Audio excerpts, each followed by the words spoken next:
আমার লেখা আমার প্রিয় কালজয়ী বইগুলির প্রথম খণ্ডে শরৎচন্দ্রের পল্লী সমাজ সম্পর্কে আলোচনার তৃতীয় পর্ব। একে তো জাতিভেদের উপর রমেশের কোনোদিনই আস্থা ছিল না। এখন তার মনে হলো হিন্দুদের মধ্যে ধর্ম ও সামাজিক অসমতাই এই হিংসার দেশের কারণ। অথচ মুসলমান মাত্রই ধর্ম সম্বন্ধে পরস্পর সমান, তাই এদের মতো একতার বন্ধন হিন্দুদের নেই। আর হিন্দুদের জাতিভেদ নিবারণ করার কোনো উপায় পল্লীগ্রামে নেই।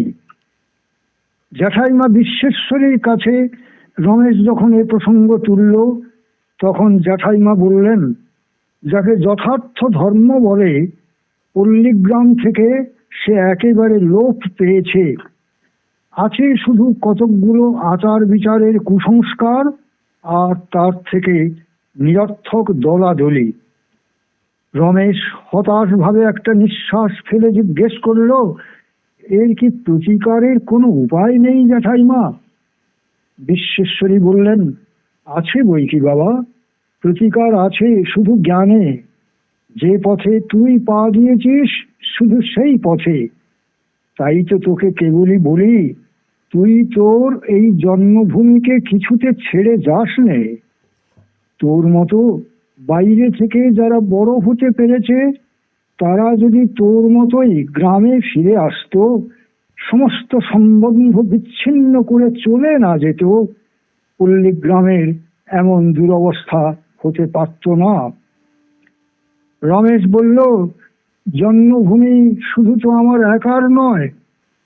জ্যাঠাইমা উত্তরে বললেন, তোর একার বই কি বাবা, শুধু তোরই মা। দেখতে পাস নে, মা মুখ ফুটে সন্তানের কাছে কোনোদিনই কিছু দাবি করেননি। তাই এত লোক থাকতে কারো কানেই তার কান্না গিয়ে পৌঁছতে পারেনি, কিন্তু তুই আসবা মাত্রই শুনতে পেয়েছিলি। রমেশের মনে পড়ল জ্যাঠাইমার আর এক দিনের কথা। চুলোয় যাগ্যে তোদের জাত বিচারের ভালো মন্দ ঝগড়াঝাঁটি, বাবা শুধু আলো জেলে দে রে, শুধু আলো জেলে দে। গ্রামে গ্রামে লোক অন্ধকারে কানা হয়ে গেল।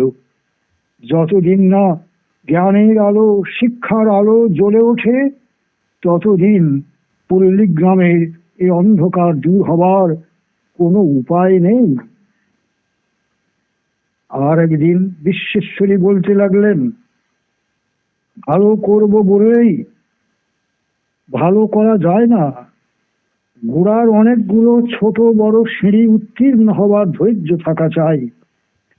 একদিন রমেশ হতাশ হয়ে আমাকে বলতে এসেছিল, জ্যাঠাইমা আমার কাজ নেই এদের ভালো করে, আমি যেখান থেকে চলে এসেছি সেইখানেই চলে যাই।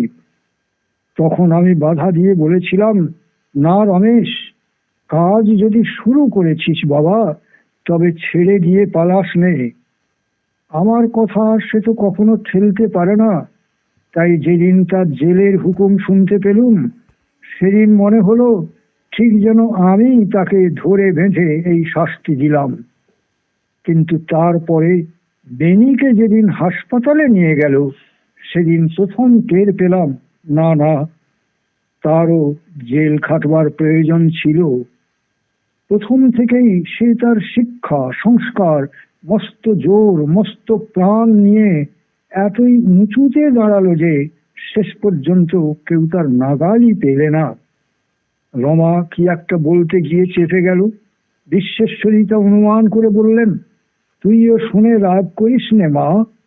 এইবার তাকে তোরা নামিয়ে এনে সকলের সঙ্গে যে মিলিয়ে দিলি, তাতে তোদের অধর্ম যত বড়ই হোক, সে কিন্তু ফিরে এসে এবার যে ঠিক সত্যটির দেখা পাবে, একথা আমি বড় গলা করেই বলে যাচ্ছি।